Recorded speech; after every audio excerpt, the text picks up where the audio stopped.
Así que chicos, ¿qué les parece si ya comenzamos? Janet, Michael, ¿están ready? ¿Están listos? Estamos listos ya. Gracias Janet, por invitarnos, Vanessa. Sí, así que vamos a comenzar con este webinar para primeros compradores, ayudándote a preparar. Es nuestro enfoque el día de hoy. Vas a saber acerca de los beneficios de comprar casa, de comprar una propiedad, los documentos y todos los requisitos que necesitas para esta transacción y también los pasos a seguir. Así que comenzamos ahora comparando o como sabiendo los pros y contras de alquilar, porque mucha gente actualmente está viviendo alquilada o renta, y comprar. Para eso, Janet, ilumínanos con esto. Bueno, Vane, a la hora de hablar de la importancia de comprar una propiedad, lo principal es que esa propiedad va a acumular capital, es decir, va a acumular cash. Además de eso, es la forma que tienes de garantizar un pago fijo, pues no tienes que preocuparte de que todos los años te van a ir subiendo la renta, sin contar la estabilidad y la seguridad que esto proporciona a la familia. Además de eso, las mejoras que tú haces en una propiedad van a aumentar el valor de la misma a la hora que decidas vender o refinanciar, y cuando realizas tus declaraciones de impuestos, vas a poder deducir los intereses que has pagado por esa propiedad.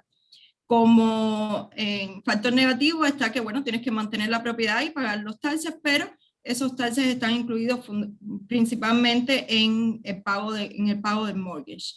Rentar, si vamos a hablar de beneficios que tiene rentar, pues te puedo decir que no tienes mucha responsabilidad en el mantenimiento, aunque siempre depende del lease agreement que tengas con ese propietario. Es más fácil mudarte, pero como desventaja no puedes deducir los pagos, no puedes acumular capital ninguno, la renta te puede aumentar año tras año, que lo vemos muy seguido, y la posibilidad de que te tengas que mudar año tras año porque no puedas seguir pagando la renta que estás pagando. En resumen, cuando tú estás rentando, tú también estás pagando un mortgage, pero se lo estás pagando a otra persona, no a ti mismo. Claro, y además que muchos lugares te piden casi que 3 meses de depósito en adelantado, más el mes adelantado, entonces es como una serie de dinero que si lo tienes, puedes comprar entonces una casa. Eso te puede servir, por ejemplo, para un pago inicial, para un down payment. Entonces, es una cosa que de verdad vale la pena comprar, vale la pena prepararse y dar ese gran paso. Ahora, ya conocemos los beneficios de comprar comparado con vivir alquilado o rentado.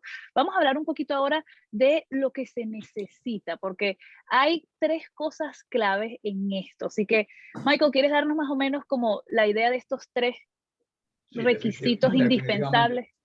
Definitivamente, Vanessa, y gracias por la invitación. Hay 3 puntos clave que el banco va a evaluar a la hora de un cliente hacer su aplicación para comprar una casa. Y muy sencillo, es crédito, fuente de ingreso y activos en ahorro. Crédito, porque la persona debe tener un crédito razonablemente bueno, tiene sobre 640 de credit score mínimo. Fuente de ingreso, porque se tiene que verificar la estabilidad actual del empleo de cada persona y la estabilidad del futuro de ese empleo, ya sea siendo empleado por cuenta propia o ya sea empleado para una compañía. Y los activos, porque mínimo tiene que aportar de un 3% o un 3.5% de down payment más los closing costs. Y es importante validar que ese dinero usted lo tenga ahorrado, ya sea en una cuenta de ahorro, cheque o un 401k, o un familiar le puede donar también parte de ese dinero, pero es importante validar esos activos para poder aprobar su aplicación. Así que esos son los 3 puntos principales que el banco evalúa a la hora de mirar una aplicación de un préstamo hipotecario. Y vamos a profundizar un poquito en cada de estos 3 puntos para explicarlos bien y que la gente se vaya con una idea clara de lo que es. Así que empezamos con eso del crédito y la verificación del crédito. Janet, háblanos un poquito dónde se puede verificar y en qué consiste esa verificación del crédito. Bueno, yo les recomiendo a las personas cuando se están preparando para comprar una propiedad que con tiempo, usted puede entrar en www.freecreditreport.com y eso le va a dar un reporte de crédito una vez al año que es totalmente free. Por supuesto, no le va a dar el score porque el score no es free, pero sí le va a dejar saber si usted tiene algo negativo, ya sean collections o pagos tarde que le estén reportando a crédito, y eso le puede permitir que con el tiempo suficiente, usted pueda arreglar esos problemas y de esta manera llegar en algún momento a poder comprar su propiedad. Esto con respecto al crédito es igual, hay muchos tips que le damos que les pueden ayudar a subir su puntaje de crédito. Por ejemplo, a mí me gusta mucho decirles que hagan los pagos siempre en tiempo, pero me gusta igual que hagan un primer pago en su due date, es decir, en la fecha de pago original, sí. Hacen su primer pago y 15 días después hacen otro pago, que ese pago va a ir directamente a lo que es el principal de esa deuda, de esa tarjeta de crédito. Y eso ayuda muchísimo a que suba el puntaje de crédito. Entre otros tips que le damos una vez que revisamos su crédito y podemos ver qué es lo que realmente están necesitando. Ok, así que pueden visitar esta página, freecreditreport.com. Ahí sabemos muchísima información y gratis de nuestra conducta, por decirlo así, con el crédito y nuestras deudas y cosas pendientes. Y ese tip que nos acabas de dar, Janet, también puede ayudar muchísimo a la hora de querer quizás de una manera un poquito más rápida acelerar la mejoría de nuestro puntaje crediticio. Ahora, vamos a ver un poco en qué consiste eso de la puntuación del crédito. O sea, hay partes de componentes de lo que es el número, el crédito. Michael, ¿en qué consiste? Esto es lo que le llamamos el PI de la puntuación, de cómo se compone aproximadamente el crédito. Y quiero añadir, Vanessa, a ese link que dio Janet, que es free. Hoy en día, la gran mayoría de las tarjetas de crédito tienen un acceso, tienen un servicio donde te le pueden hacer un enlace directamente con todos los bureaus. Puede ser Equifax, TransUnion, y ahí le da la puntuación. Así que su cliente, si busca online donde tiene su acceso a su tarjeta de crédito, le puede dar esa puntuación que es el score que no te da este link y más o menos tiene una idea, ¿ok? Que es muy bueno también de servir de referencia. Vanessa, este PI, lo que le llamamos nosotros el PI, es cómo se distribuye el porcentaje principal de la puntuación del score. Si vemos, el 35% equivale a la cantidad de deudas que tú tengas. Me refiero a los montos en esas deudas. Digamos, cuánto tú debes en tarjeta de crédito, cuánto tú debes en préstamo de auto, cuánto tú debes en préstamos estudiantiles, préstamos personales, mueblería, etc. Ese es el 35%. El otro 30%, que es la otra carga muy grande, es definitivamente el historial de pago que tú has hecho de esas deudas. Lógicamente, todos sabemos que si pasamos más de 30 días, ya entramos en un late payment y podemos... Moroso, sí. Si pasa ya a los 60 días. Entonces, ese historial de pago es muy bueno, que tú lo ves también en las referencias de crédito, donde te dice que estás pagando tiempo, que estás pagando favorable. Un 10% equivale a lo que viene siendo crédito nuevo. ¿Por qué? Porque lógicamente estamos estableciendo nuevas cuentas que tardan aproximadamente de 3 a 4 meses que esas cuentas empiecen ya a reportar un historial crediticio de mayor experiencia. El tipo de crédito en uso es muy importante porque lógicamente un préstamo de auto antes de comprar una casa es quizás el préstamo mayor que tú puedes tener en tu historial de crédito. Porque normalmente lo que tú tienes son tarjetas de crédito, o tienes préstamos estudiantiles o préstamos personales. Entonces, este tipo de crédito en uso es muy importante. Y el 15% es la duración del historial crediticio. Definitivamente, si usted llegó recientemente aquí a los Estados Unidos, a lo mejor no tiene un historial de crédito muy amplio, quizás tu puntuación todavía va a tardar en subir un poco. Mientras más años tú lleves con estas historiales de crédito y más uso le des a este crédito, pues te va a ir beneficiando. Vamos a ir hablando, si pasamos a el slide ahora mismo, un poco de en qué consiste, cómo hacemos las estrategias para controlar estas cantidades de deuda. Por ejemplo, realizar tus pagos a tiempo, como estuvimos comentando, utilizar las tarjetas de crédito apropiadamente o saludablemente. ¿A qué se refiere con eso? Tratemos nunca de cerrar el ciclo por encima de un 30%.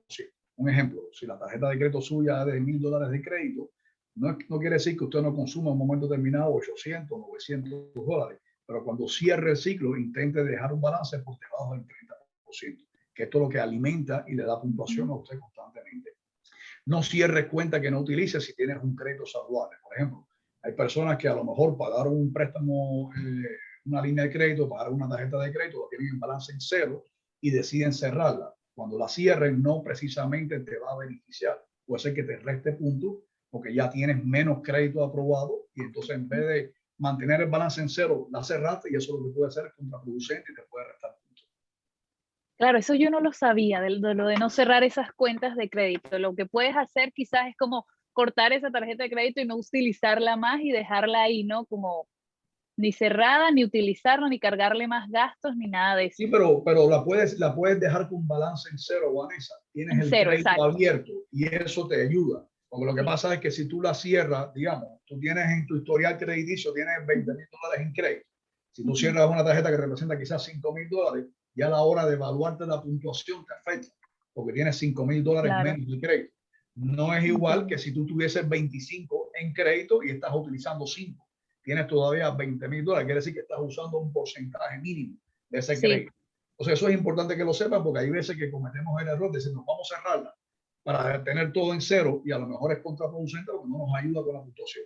Claro, creyendo que es algo bueno, que estamos siendo responsables. Así que buenísimo saber eso. Ahora vamos a ir hacia las fuentes de ingreso que verificamos cuando estamos haciendo todos estos requisitos y documentos para comprar nuestra primera casa.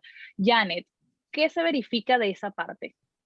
Bueno, Vanessa, cuando tenemos que analizar el ingreso que tiene la persona que está aplicando para un préstamo, tenemos que ver dos cosas. Una, si trabaja por cuenta propia o si es empleado. Ahora, si eres empleado, si trabajas para una compañía que te pagan por W2 con descuentos, entonces vas a necesitar los últimos 2 pay stubs y vas a necesitar los últimos 2 años de W2. Ya con eso nosotros podemos hacer un análisis de los ingresos que recibe esa persona y hacer un averaje del ingreso que podemos utilizar para lo que es la compra. El pago de una hipoteca, quiero decir. Ahora, si trabajas por cuenta propia, ya entonces necesitamos revisar los taxes, los últimos 2 años de taxes, para poder, y además de eso, demostrar que el negocio sigue operando. ¿Por qué te digo los últimos 2 años de taxes cuando es un trabajador por cuenta propia? Porque tenemos que ver cómo se ha comportado su ingreso, tenemos que hacer un averaje de ese ingreso para ver hasta dónde puede calificar, hasta cuánto puede comprometerse ese ingreso en el pago de una hipoteca. Buenísimo. Y hablando un poco ahora de cómo tú lo nombras a esto, porque tú le nombraste a esto la regla de 2-2, ¿no? ¿Cómo es que tú le comentas de esto a tus clientes? Sí, porque cuando estamos diciéndole los documentos que necesitan para Sí. poder calificar, le decimos la regla de 2, porque entonces le pedimos últimos dos taxes con sus 2 W2s, últimos 2 pay stubs o colillas de pago y últimos 2 statements bancarios. So, tú le dices 2, la regla de 2 y ya ellos saben más o menos a qué nos referimos. Es más simple, sí, se simplifica la cosa un poco más y no es así no da tanto miedo, ¿no? La cuestión de esa Es bien manera. sencillo. Ok, vamos ahora con los activos para comprar, para hacer esta primera compra de la casa. Hay un mínimo requerido que mucha gente no conoce, ignora para comprar su primer hogar. Janet, ¿cuál es ese mínimo? Sí, erróneamente muchas personas piensan que para comprar su primera casa necesitan tener un 20% de down payment y es totalmente falso. Como primeros compradores, ustedes pueden comprar incluso con un 3% de down payment, más los gastos de cierre que siempre varían dependiendo del tipo de préstamo a que usted está aplicando. El banco siempre va a verificar los últimos 2 estados bancarios que usted nos presenta para validar que estos ingresos se pueden utilizar para el down payment y para los gastos de cierre. Los gastos de cierre muchas veces pueden ser negociados con el vendedor de la propiedad y el down payment puede venir también de lo que es un regalo de un familiar. Hay personas que piensan que si no tienen el dinero completo no pueden ir a comprar una propiedad. Pues sí, sí pueden, porque hay muchas formas en que pueden llegar a tener todos los fondos necesarios. Pero si comparas un 20% de down payment, que es un falso concepto que tiene en la calle, con un 3% más gastos de cierre, pues es muchísimo menos el dinero que necesitan para poder comprar. Ahora, este regalo del familiar, ¿qué tipo de persona tiene que ser? ¿Qué tipo de familiar puede ser? ¿Cualquier miembro de mi familia extendida? Puede ser, digamos, una esposa, esposo o un domestic partner, no tienen ni siquiera que estar casados. Hijos, padres, hermanos, cualquier escenario que tenga, pues usted nos los presenta y entonces nosotros hacemos un análisis. Va a depender mucho, Vanessa, del tipo de programa que estemos financiando. Hay una diferencia entre cada programa y hay programas que son un poquitico más flexibles en aceptar este tipo de donantes que otros. O sea, depende mucho del programa que estemos utilizando. Buenísimo. Y ahora que hay tanta emoción y tanta euforia por esta ayuda que estamos recibiendo, estos pagos, los incentivos, el dinero, el cheque del estímulo que han estado mandando a tantas personas aquí en Estados Unidos, ¿ese dinero se puede utilizar para mi primera compra de casa también?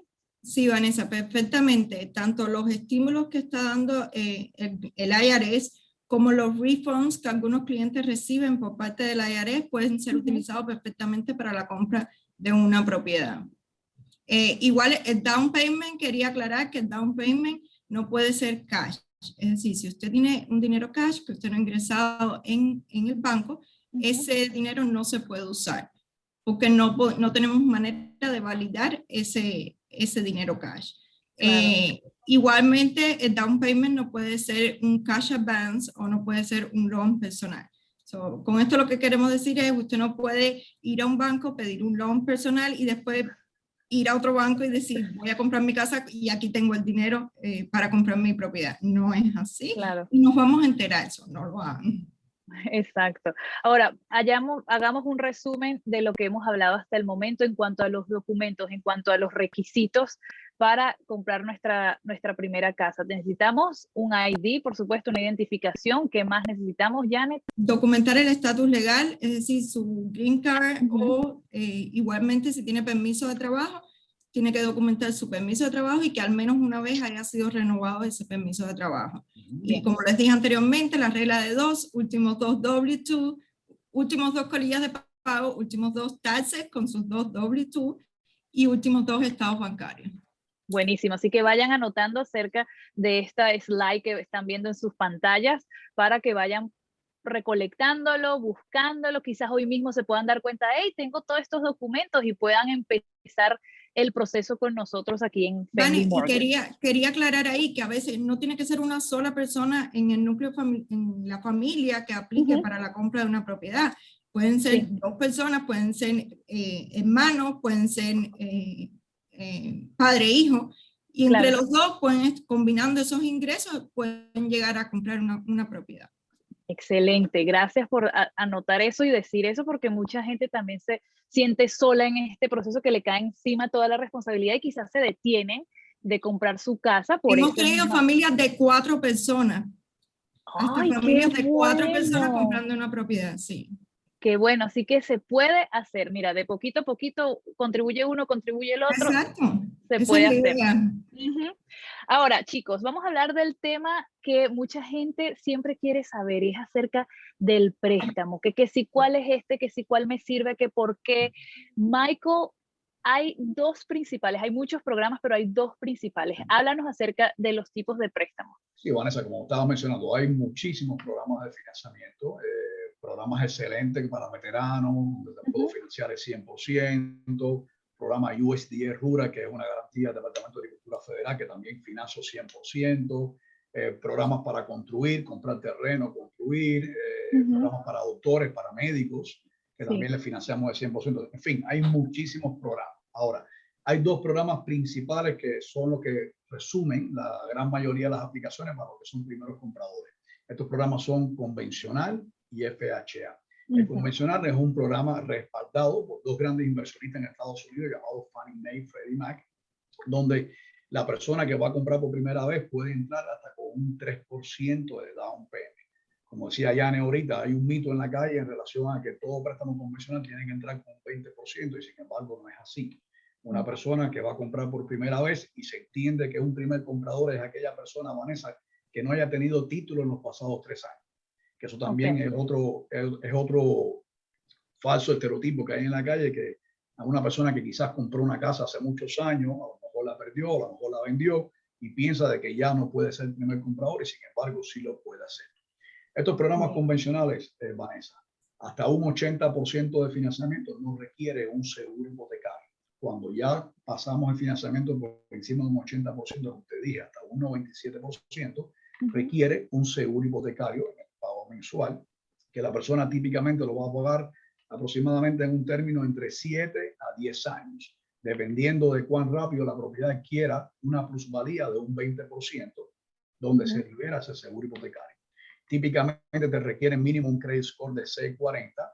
Estos préstamos muy importantes son de intereses fijos, no son de intereses fluctuantes.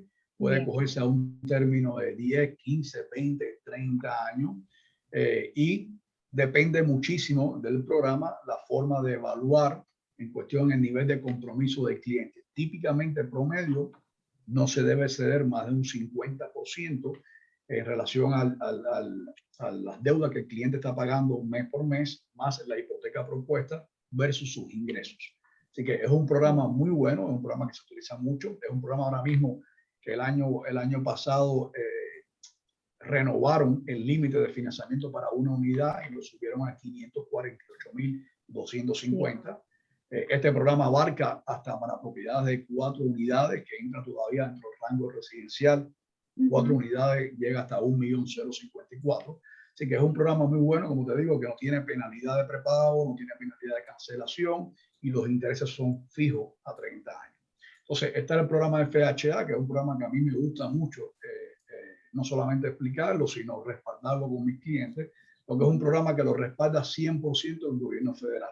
Es un programa creado específicamente para familias de ingresos medianos moderados, donde es mucho más flexible en sus guías, en sus parámetros a la hora de yo poder evaluar a un cliente. Es un préstamo que también requiere mínimo ahora mismo 640 de credit score. Puedes entrar con un 3.5 down payment, pero sin embargo es un programa, a diferencia del convencional, que si no tiene credit score, porque no tienes crédito, podemos usar lo que se llama un crédito alternativo basado en referencia de renta, referencia de un pago de algún utility, y se le puede aprobar el financiamiento también al cliente. Esto es un préstamo que requiere un 3.5 mínimo de down payment. Ese 3.5 puede ser una donación de un familiar sanguíneo, más los gastos de cierre. También es un préstamo de interés fijo, no es interés fluctuante. Puede tomarse a un término de 10, 15, 20, 30 años. Una ventaja muy importante que tiene este préstamo, Vanessa, dentro de muchas, es que el interés es asumible. ¿Qué significa eso? Que si usted en un futuro quisiera vender la propiedad, la persona que la adquiera puede calificar con el banco que tenga el servicing de su hipoteca y puede asumir su tasa de interés. Ahora mismo, eso es un punto muy atractivo, ya que estamos viendo tasas de intereses históricamente muy bajas. Y si se vuelve a estabilizar la economía, se vuelve a estabilizar los intereses, digamos, sube el promedio al 7%, usted tiene una hipoteca actual al 2,5%, al 3%, es un atractivo muy grande cuando usted va a vender, decir que su interés es asumible. Claro. Este tipo de préstamo, como te dije, al ser respaldado por el gobierno federal, me brinda una mayor flexibilidad para yo poder aprobar a este cliente. Y fíjate, comparativamente con lo que conversamos ahorita con convencional, que máximo me permite comprometer el 50% del ingreso del cliente cuando le calculo las deudas y el pago propuesto, en el FHA yo puedo llevarlo hasta un 56%. Entonces, es un programa, Vanessa, que me ofrece muchísima flexibilidad a la hora de yo poder aprobar al cliente y poderlo calificar. Sí, definitivamente. Son muchísimos los beneficios que tiene, honestamente. Tienes derecho a hacer un streamline, que es una modificación en un futuro, si quieres reducir más la tasa de interés sin tener que volver a evaluarte, sin tener que volver a calificar, sin tener que volver a pagar gastos de cierre. Es un préstamo que tiene unos programas de mitigación de riesgo que si usted en un futuro, Dios no quiera que haya una emergencia, este programa me permite crear una flexibilidad en cuestión del pago, que se le puede modificar el préstamo, se le puede estirar el término a 40 años, incluso pudiera tener una moratoria comenzando en 24 meses, que eso ahora mismo ningún préstamo, ninguna hipoteca en Estados Unidos lo tiene. Entonces es un programa que yo siempre le digo a mi cliente, es como una sombrilla familiar, donde te va a proteger siempre, donde te va a apoyar y al mismo tiempo me permite muchísima flexibilidad a la hora de poderte prestar. Definitivamente este programa, Vanessa, me da la oportunidad de darle un interés mucho más bajo al cliente ahora mismo en el mercado. El costo del seguro hipotecario, que es 0.85 mensual, no te penaliza por tu puntuación de crédito, porque por ejemplo en el préstamo convencional, si la persona tiene 640, 650 que es el mínimo más o menos establecido, el seguro hipotecario le va a penalizar porque el score es bajo. Sin embargo, en el FHA no. Hacer un seguro federal ya tiene el mismo costo estándar. Entonces, son muchos los beneficios que tiene y por eso son los dos programas principales más usados en Estados Unidos por los que son primeros compradores. Y a ver, ¿cómo decidimos o cómo aconsejamos a los clientes cuál escoger, convencional o FHA, en el caso de los primeros compradores que vienen a nosotros? Depende mucho del escenario de ese cliente, de las características de ese cliente. Si es un cliente ahora mismo que está muy deshogado económicamente, a lo mejor los parámetros no me llegan ni a un 40%. Si es un cliente que a lo mejor tiene un 10%, un 20% para aportar, definitivamente le vamos a ofrecer el convencional, porque ¿para qué pagar un seguro hipotecario si tú tienes el 20% para aportar? ¿Ves?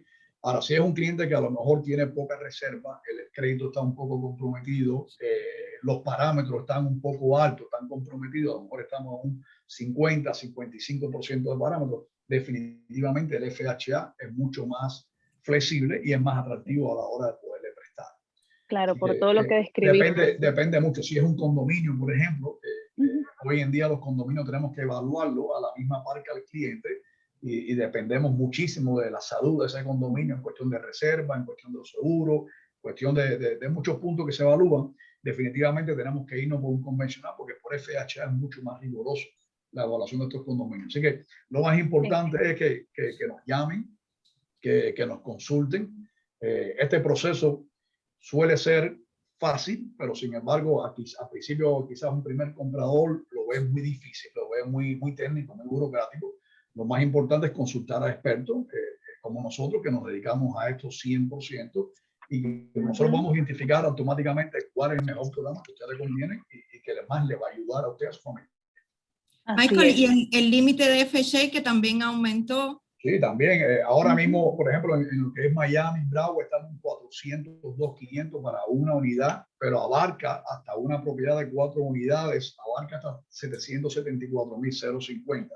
Y esto es algo muy importante, gracias, Janet, que otro de los beneficios que tiene el FHA, porque, por ejemplo, en el convencional, tú tienes el límite de $548,000, pero es para una unidad. Ya a la vez que ya brincas a 2 unidades o 3 unidades, te vas reduciendo el margen de préstamo. Ya no te prestaría un 97%, ya te prestaría un 90%, te baja un 85%. Sin embargo, en el FHA, Vanessa, tú puedes comprar una propiedad de 4 unidades de vivienda, siempre y cuando tú vas a vivir una.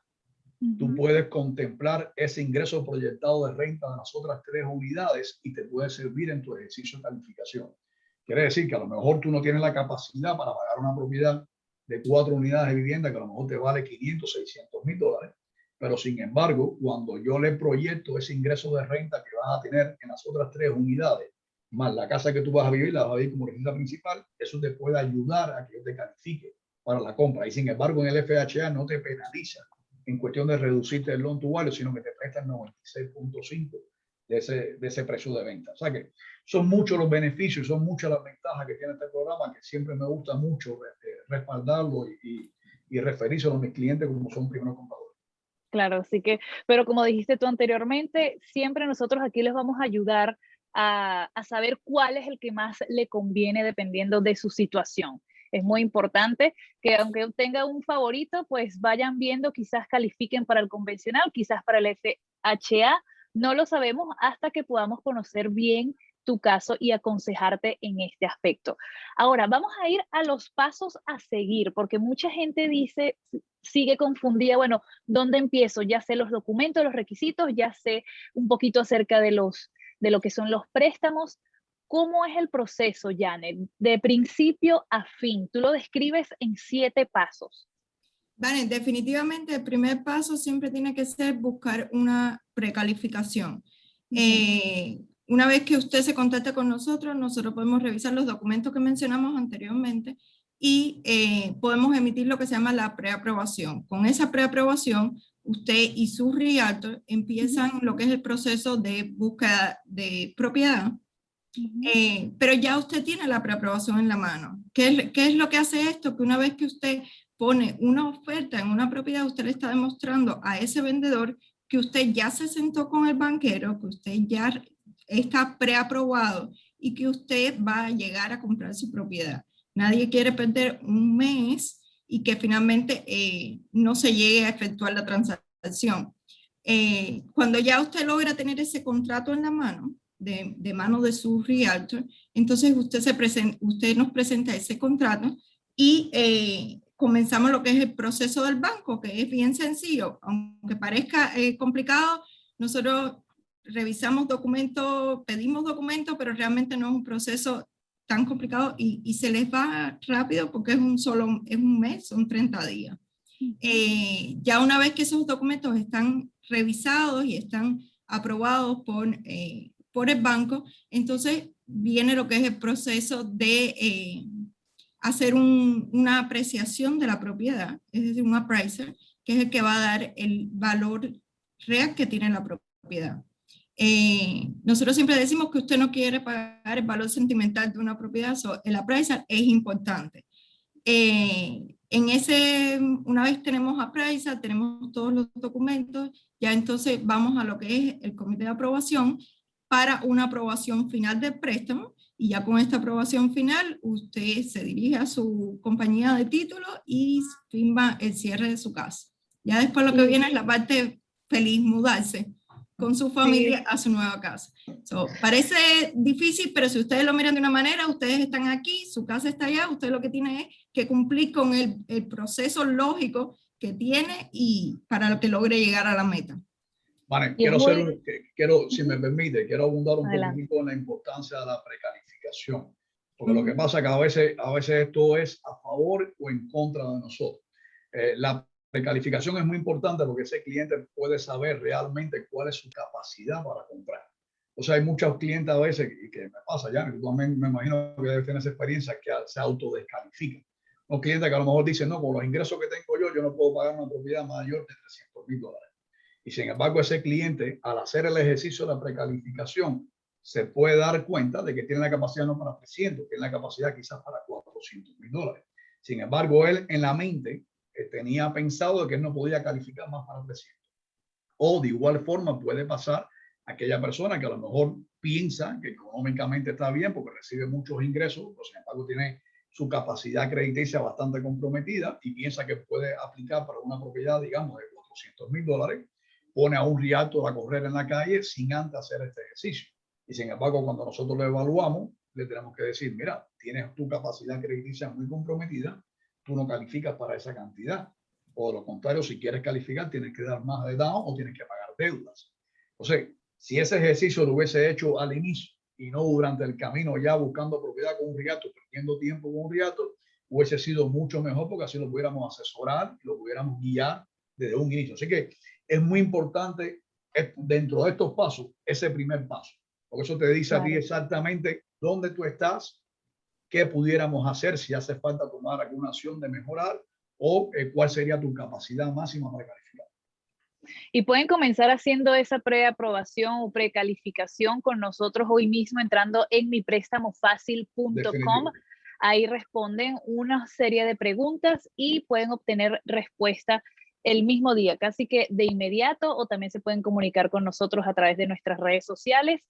Y antes de despedirnos, es muy importante también, hay una cosita más, porque queremos seguir compartiendo con toda nuestra audiencia, con todos nuestros seguidores, información de valor importante para ti que nos estás viendo. Así que tómate un segundo para responder una encuesta breve que vamos a estar presentándote en la pantalla. Son unas preguntas, nada más queremos saber qué te pareció el webinar, la calidad de la información, para así nosotros seguir preparándote y ayudándote a ti en lo que es la compra de casa o el refinanciamiento o en cualquier área donde necesitas más preparación para poder comprar tu casa.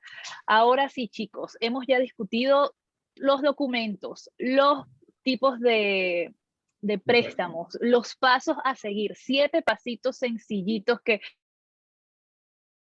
Janet los recitó, pero bueno, se los sabe ya de una porque tiene tanta experiencia en este campo.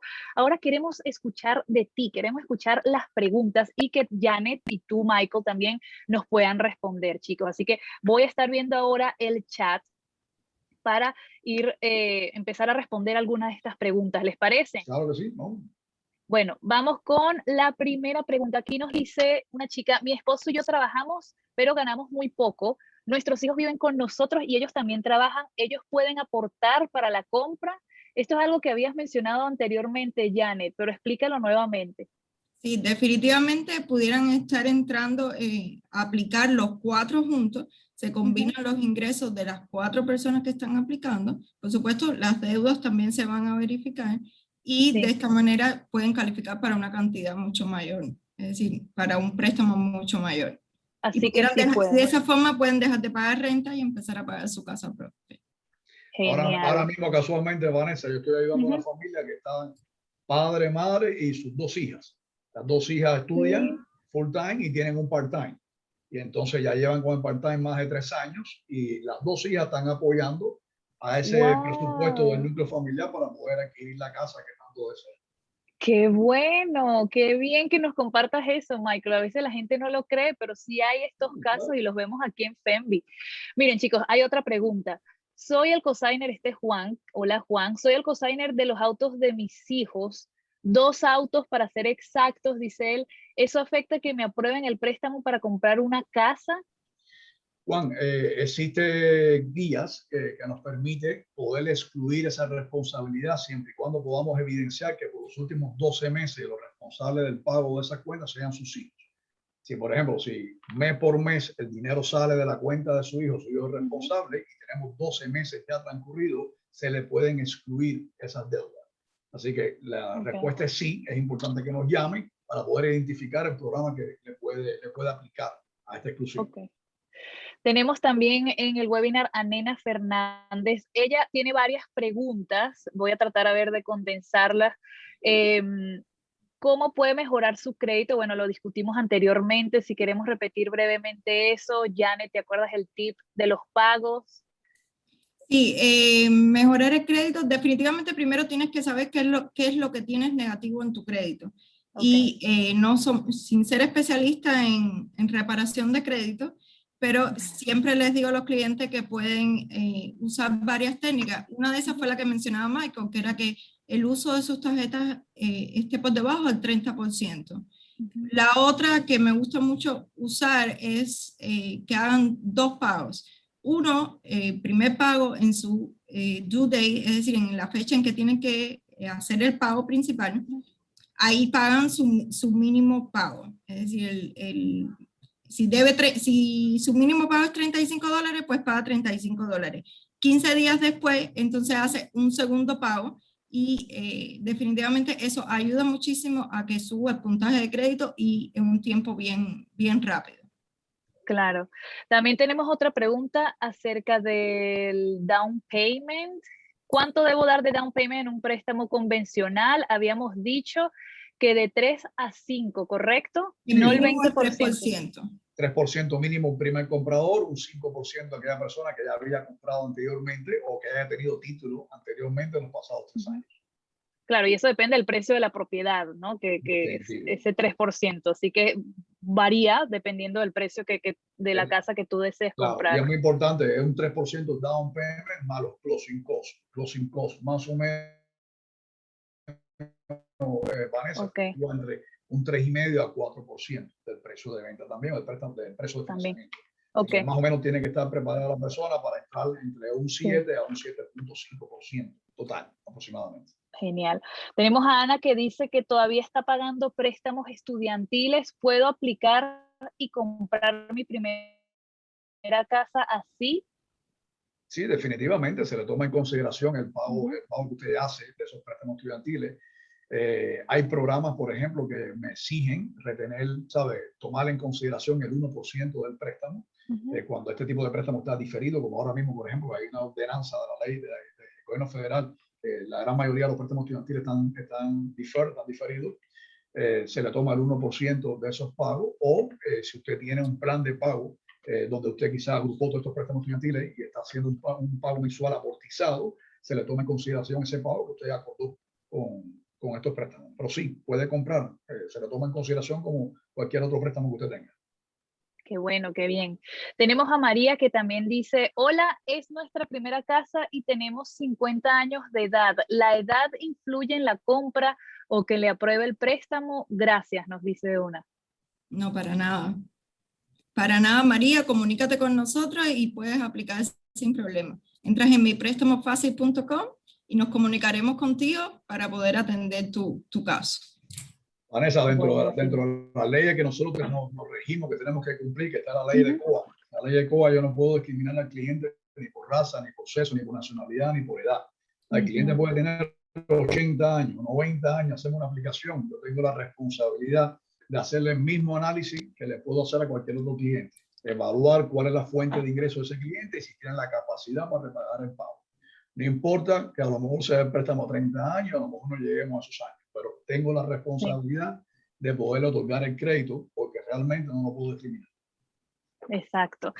Una pregunta más, si compro una propiedad de 2 unidades, ¿puedo vivir en una y utilizar el alquiler de la segunda para calificar? ¿Cómo es eso? Exactamente, lo explicamos en el FHA. No solamente 2 unidades, puedes comprarte una propiedad de 4 unidades, vivir una como residencia principal. 4 unidades, ¿cómo son? Que será otra confusión en el chat, Michael, que son 4 casas, ¿cómo sí, se describe eso? Es como si fuese un dúplex, pero con 4 unidades.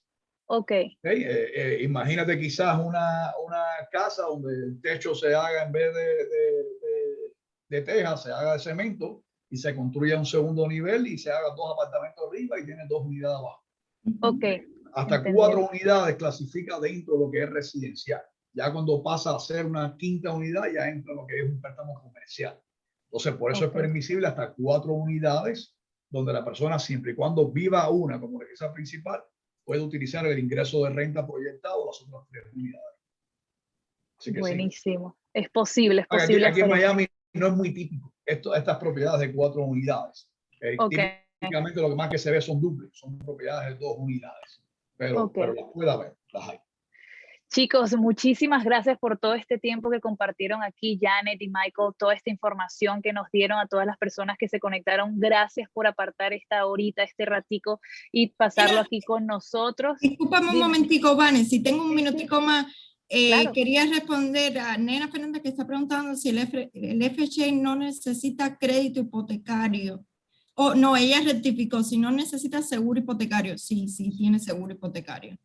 Y si me permites, Vanessa, quería comentarte que hice una pregunta entre varias amistades que aún no han comprado casa y les pregunté cuáles eran las dudas que ellos tenían al respecto. Y me da mucha gracia porque lo que más coincidió fue que me dijeron, ¿es verdad que hay que tener una letra de carro para poder aplicar para un préstamo hipotecario? Y eso definitivamente es falso. Usted no necesita tener una letra de carro para aplicar a un préstamo hipotecario.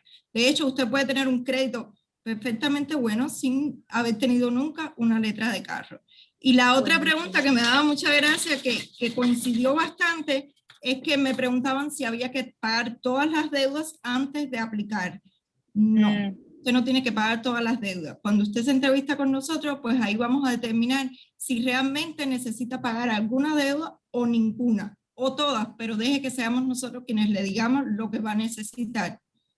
Ya, y le agrego a esas 2 dudas que son muy comunes. Muy común, ¿verdad? Te voy a aportar una tercera, que es también de mucha confusión. Muchos clientes piensan que tienen que tener 2 años en el mismo empleo para poder aplicar.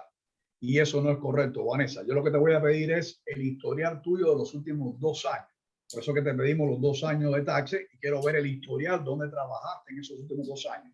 Pero ahora mismo, si tú estás full time a través de W2 y apenas lleva 30 días, 60 días, 90 días, tú serías aplicable. Así que es un estereotipo falso de que tiene que tener 2 años en el mismo empleo para aplicar.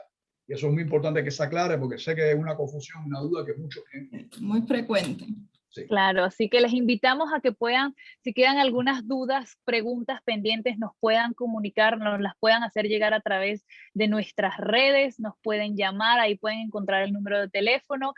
Y para saber lo de la precalificación y la preaprobación, lo pueden hacer ahorita mismo desde su casa, desde su celular, metiéndose en miprestamofacil.com. Así que gracias nuevamente por conectarse y estar con nosotros hoy en este webinar para primeros compradores. Gracias nuevamente, Janet y Michael. Gracias. Excelente, gracias a ti, Vanessa, por conducir este excelente webinar y ojalá que sea muy productivo y que ayude mucho a muchas familias hispanas. Amén. Que tanto necesitan lograr ese sueño americano que es tener su propio hogar. Claro que sí. Así es. Gracias.